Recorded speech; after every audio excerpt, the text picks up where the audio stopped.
Hello, my name is Ewa Opałka, and today I would like to present my lecture focused on Wanda Czełkowska. The title of the lecture is The Female Subject or the Third Gender, Chosen Aspects of Wanda Czełkowska Works in Feminist Perspective. I am a researcher, and I had a pleasure to curate the first retrospective show of Wanda Czełkowska in 2016 in Królikarnia, the Museum of Sculpture, National Museum in Warsaw. And then I was working with the artist for some time also on a book which is not published yet. And I was asked to focus today on this feminist perspective because as a researcher I also have this experience as a researcher of female artists, and I, for example, work also on the shows in institutional shows such as Nadia Leisure, the Red Matter in Museum Łódź of Modern Art in Łódź in 2018, and in 2022 I was co-curating the show Mariola Przyjemska, Consumption, Construction and Melancholy in Zachęta National Gallery in Warsaw. At the beginning, I would like to briefly refer to the notions present in the title of my lecture. The term female subject is on the one hand connected to the ontological proposals of corporeal feminism from the turn of 1990s and the beginning of the 21st century. And on the other hand, it refers to the theory of feminist literary criticism from the turn of 1970s and 80s. In the book, The Madwoman in the Attic from 1979, Sandra Gilbert and Susan Gubar proposed the term an anxiety of authorship. This is the condition that female authors could experience in Victorian society, and which could have some consequences even in the 20th century. The condition of female authorship in a patriarchal society is always somehow put in question, as females are denied the possibility to transgress their material bodies, to become transgressive subjects. And the transgression of materiality is a condition to become such a subject in the patriarchal culture. The effect of such a condition was the experience of something inappropriate and pathological in being a creative subject, while at the same time a woman. As the researchers show, that feeling could be reflected in the works by women in the 19th century, where the authors focus on the subjects of terminal diseases or madness, as somehow metaphorically Mary Shelley did in Frankenstein. On the other hand, the denial of female authorship has led to real marginalization of female authors, endangering their material bodies and lives, exposing them to poverty, declassation and sickness, and kind of near-death experiences.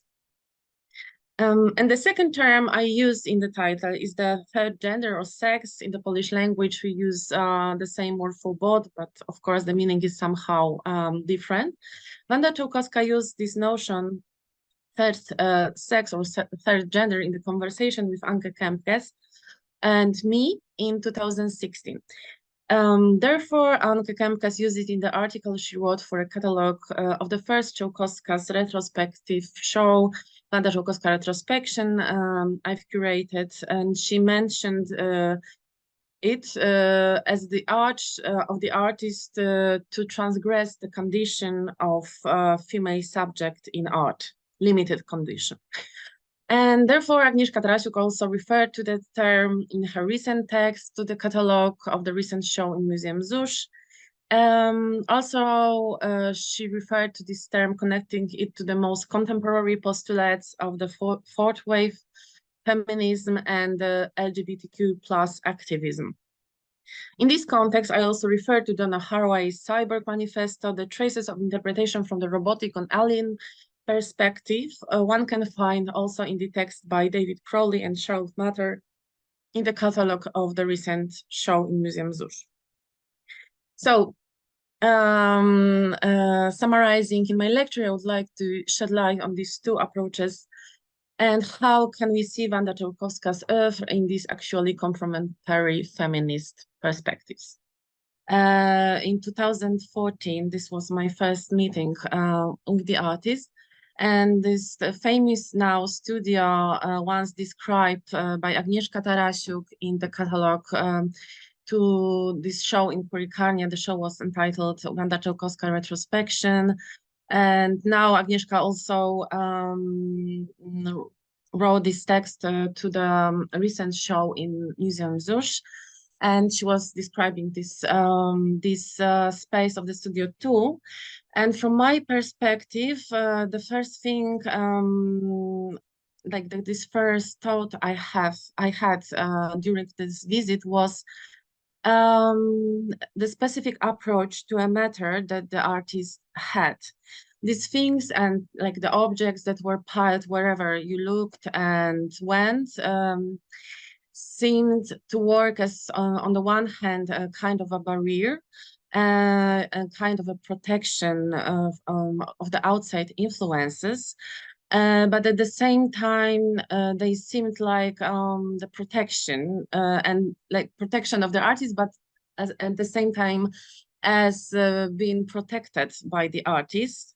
So on the one hand, I had this feeling that this is a kind of a shield she made, and on the other that this is for herself a kind of a burden.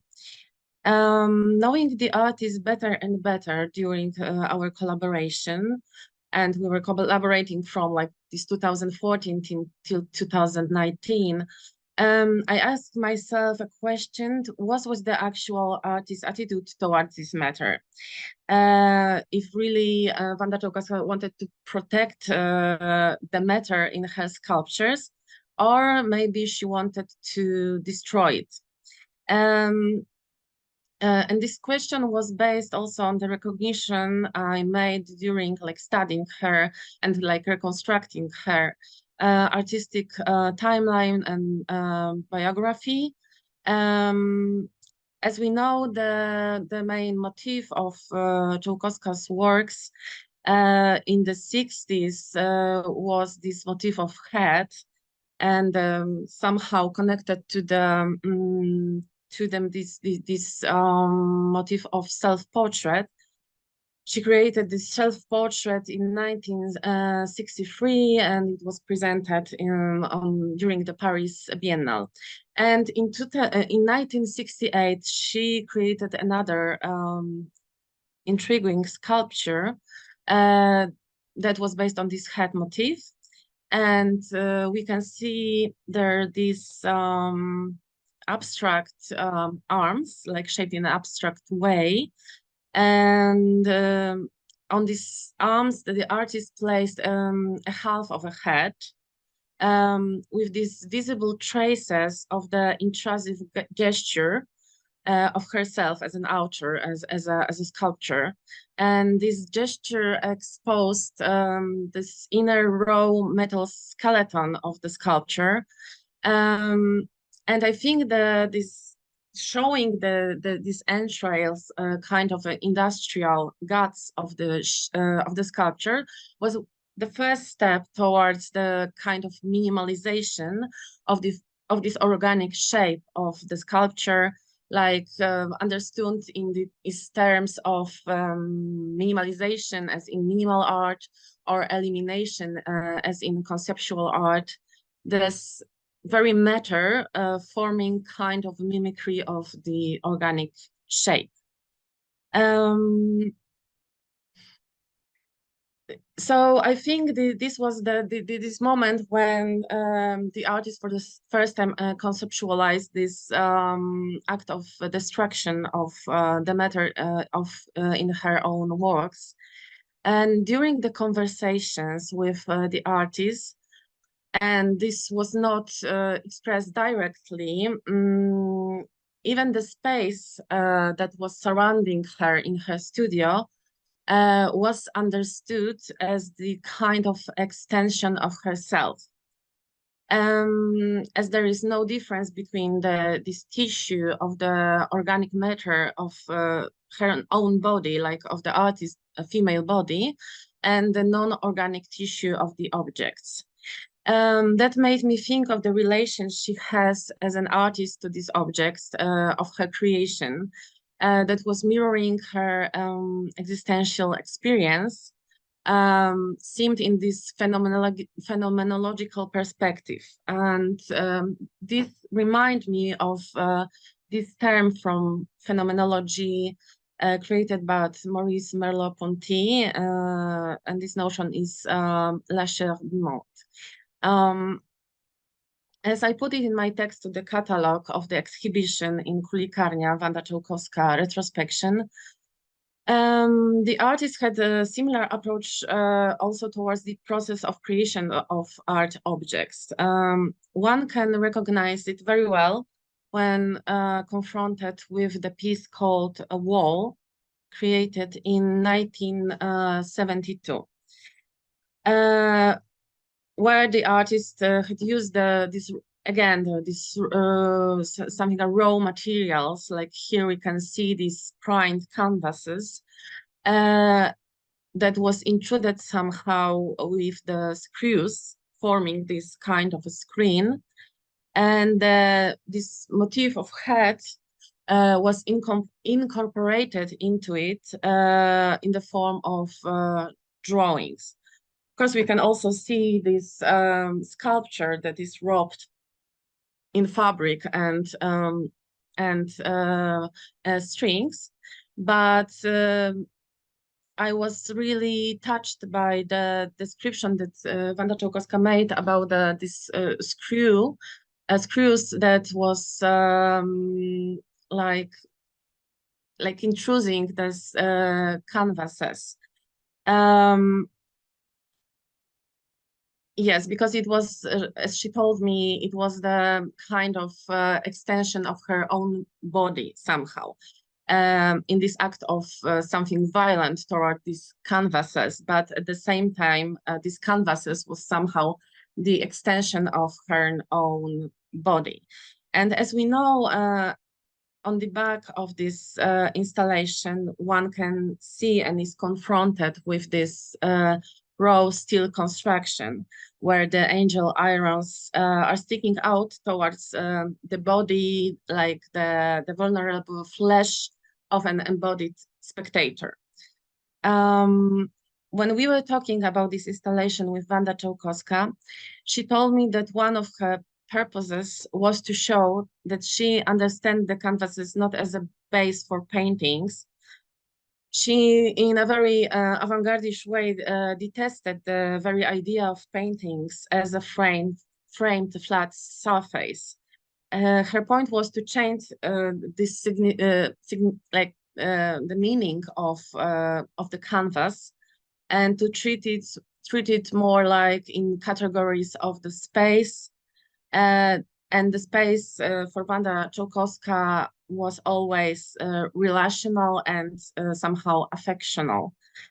At the same time, the artist emphasized that this gesture of screwing metal pieces into the canvases was the other form of extension of her own body, as I said, and also maybe some kind of incorporation of the flesh into the piece of work.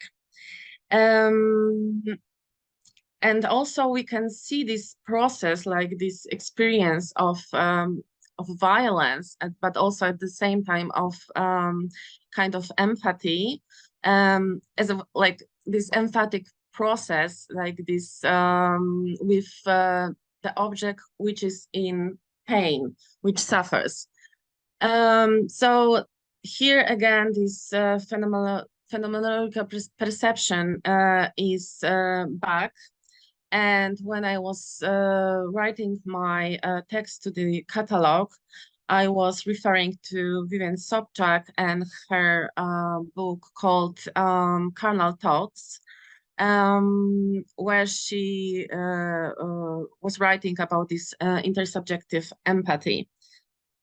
So again, in this work, we can see how this object, like this matter of the object, is at the same time kind of barrier and the border. And somehow it made me think about the skin as a like kind of skin tissue as this border of embodied subject.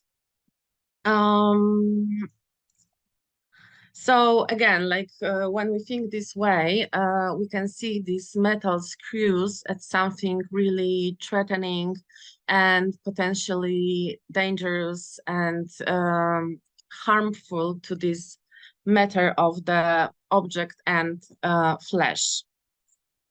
And now I would like to make kind of loop to the past of the artist to show how her artistic practice was connected to this notion of border and boundary, and how it is connected to the matter and the understanding of body and flesh.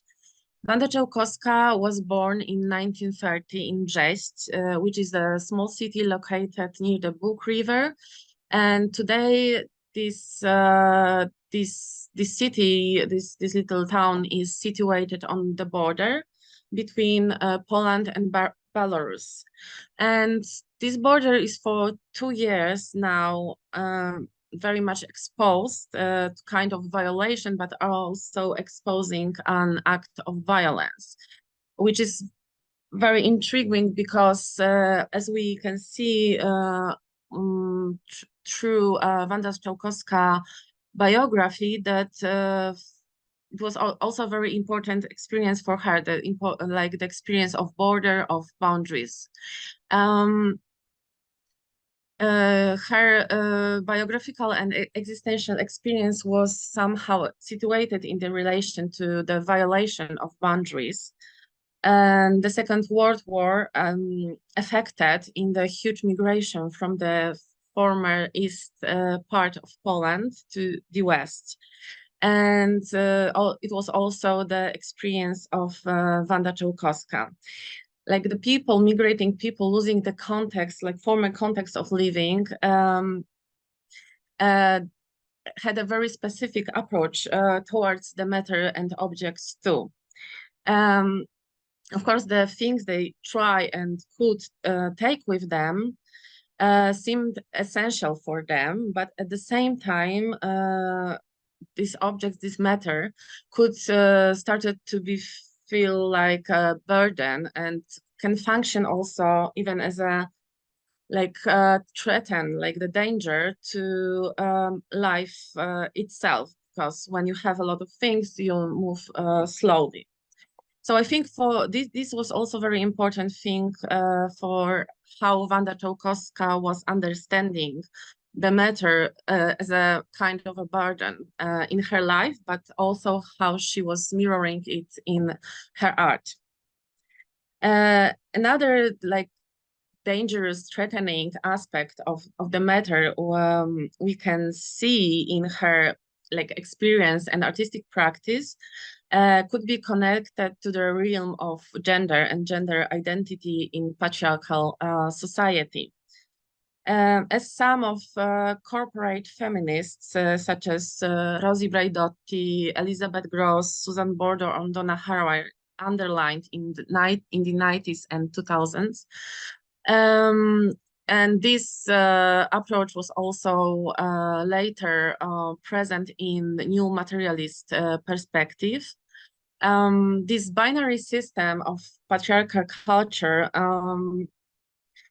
connects matter, the matter like the flesh, the body, with female gender, and these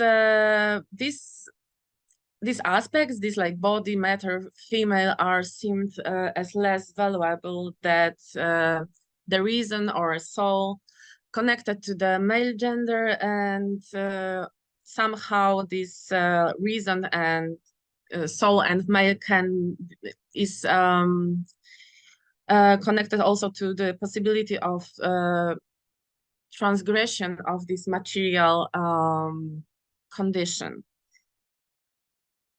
So what I would like to say is that it was also visible from my perspective in Wanda Czełkowska's works, because when we, for example,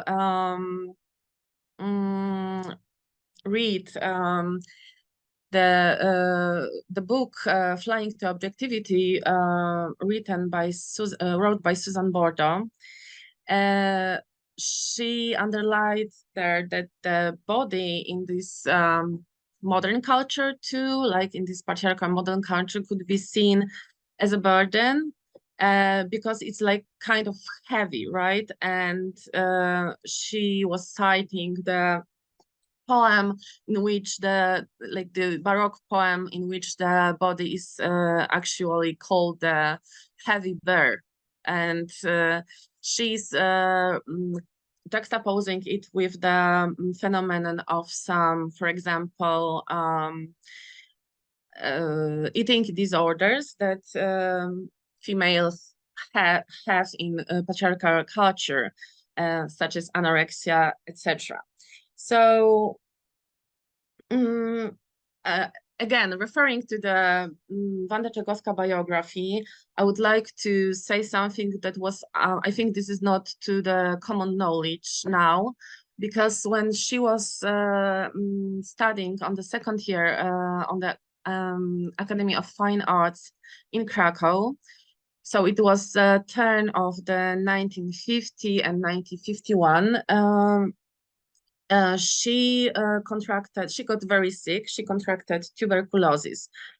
And it was due to the very bad condition of her body, because for about half a year, she almost ate nothing. And this was because, as she told me, as she declared in our conversation, it was a consequence of somehow political gestures she had made. Because Czełkowska was refused by the Academy the social scholarship that she deserved. And she suspected that the reason of that was her refusal to support formally the system, the Stalinism. And it was typical practice that the students were like, it was well seen for the students to sign up for this ZMP, which was this Communist Union of Polish Youth. And Czełkowska refused, and this was this kind of political gesture, but not only, I think, it was a simple declaration of ideological affiliation, but it was foremost a kind of a declaration against the system itself, like the oppressive system itself. And this experience of hunger and of like self hungering, and then this tuberculosis and this near-death experience was another experience with kind of a matter in the background after the Second World War, and this experience of migration.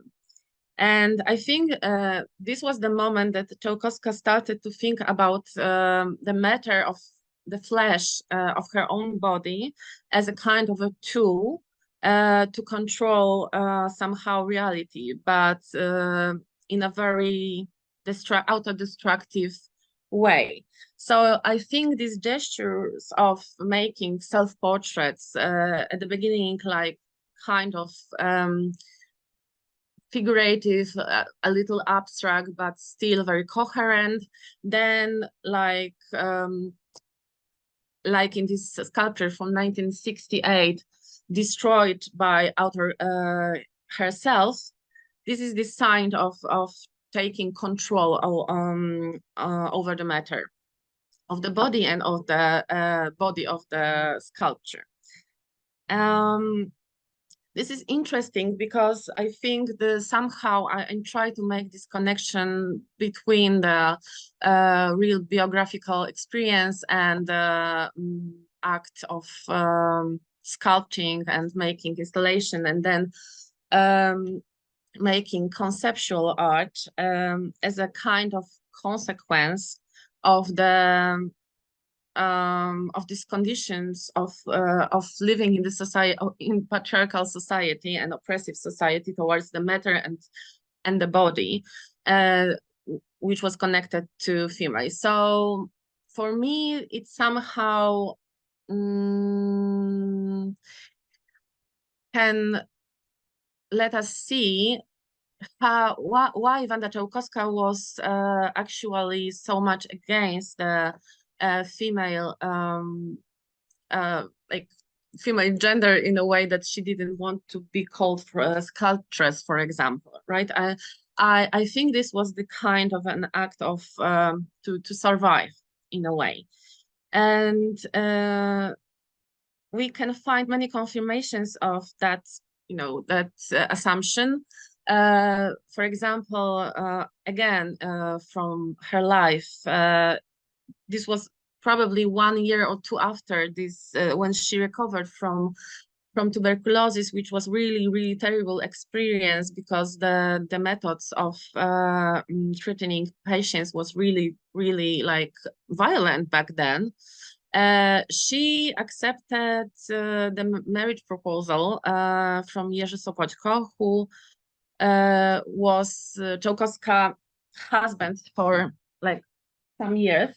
She was claiming that she made this contract, like marriage contract, for 7 years. And the only reason like she agreed to this marriage proposal was that she created some kind of rules, in a nutshell, telling that she would not be forced to fulfill the traditional role of wife in this marriage, that she would have all the freedom to create sculptures. And as we know, even with that rules, it wasn't the condition that Czełkowska liked. She wanted the divorce, and she felt it as a kind of freeing from this role of wife.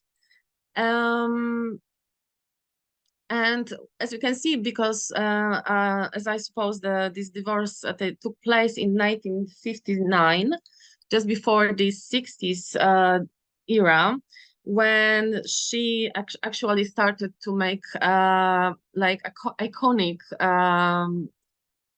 works, right? And somehow she started to create her actual own language. And at the same time, in the 60s, you can see here, this is Wanda Czełkowska on the left.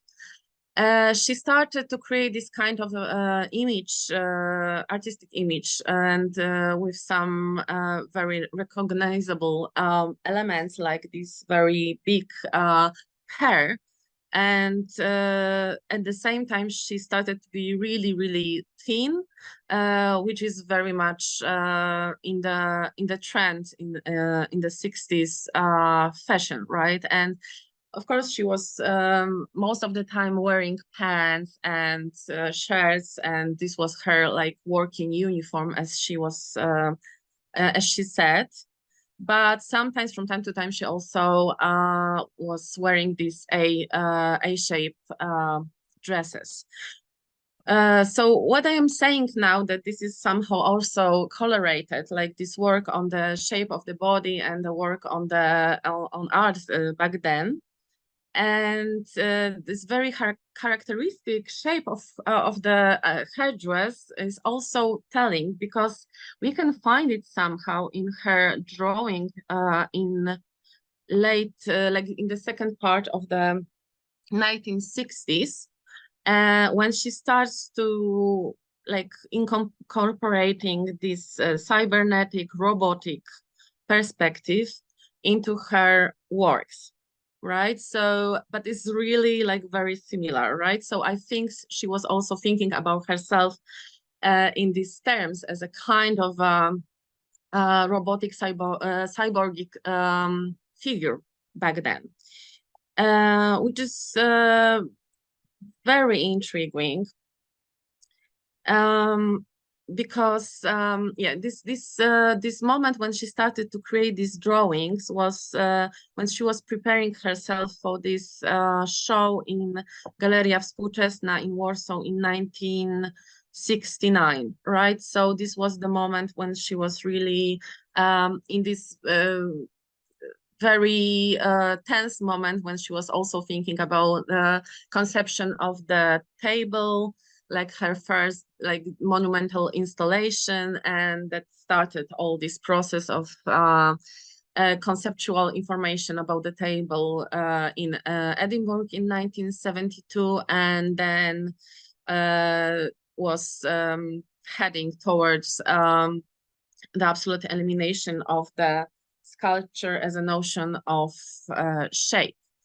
So this is very intriguing moment, this robotics cybernetic moment in terms of, in perspective of thinking about Wanda Czełkowska as a artistic female subject, because it's so close to this intuition that Donna Haraway had in her Cyborg Manifesto.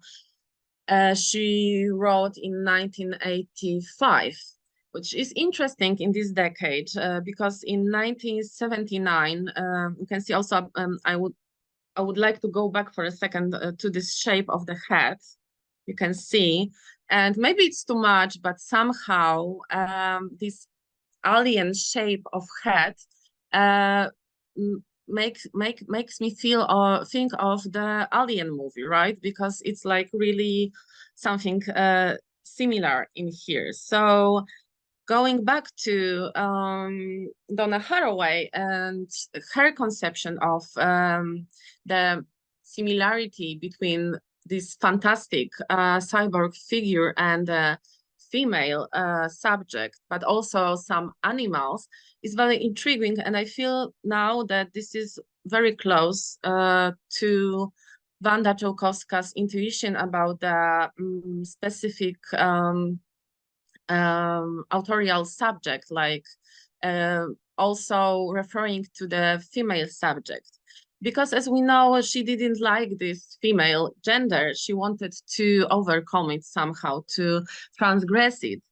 But at the same time, we can see that in almost every work she made in at this time, she somehow also was showing this tension between this what is like conceptual, connected to the reason, to the thought, to the mathematics, to everything, with this counterpart of something very fragile, something emotional, something close to the human body, to the flesh, and vulnerable. So I think this is not about as much as we can see in nowadays perspective, because we have all these new discourses focused on non-binarity, right? To somehow proposing the way to overcome this binary order of female and male in kind of a utopian way, or working with the body through some hormonal treatments, etc. Like, for example, Paul Preciado is proposing in his work, in his books.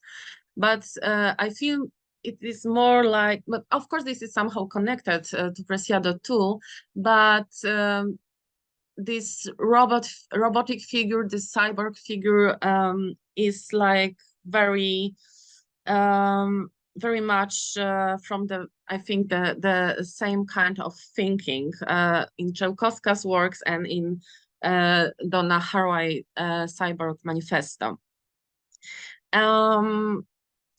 Yes, and this is, and also the Cyborg Manifesto is very nicely showing how also this cyborg figure is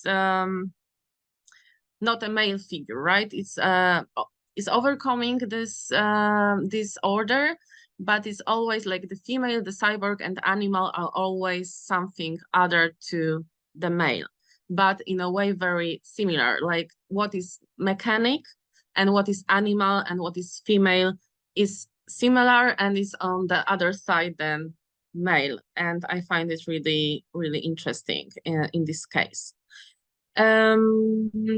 So going back to the subject of the lecture, is there is like kind of alternative between this female subject, like female creative subject, and third gender. As I understand, the female subject, embodied subject, it's always it's always based on the same gesture that Wanda Czełkowska presented in her famous photography, like called Theme, that we know very much now. And this is about how this subject is at the same time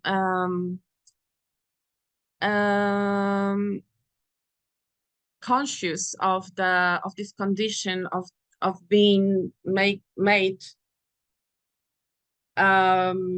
closer to the matter, the body, and at the same trying to transgress the order.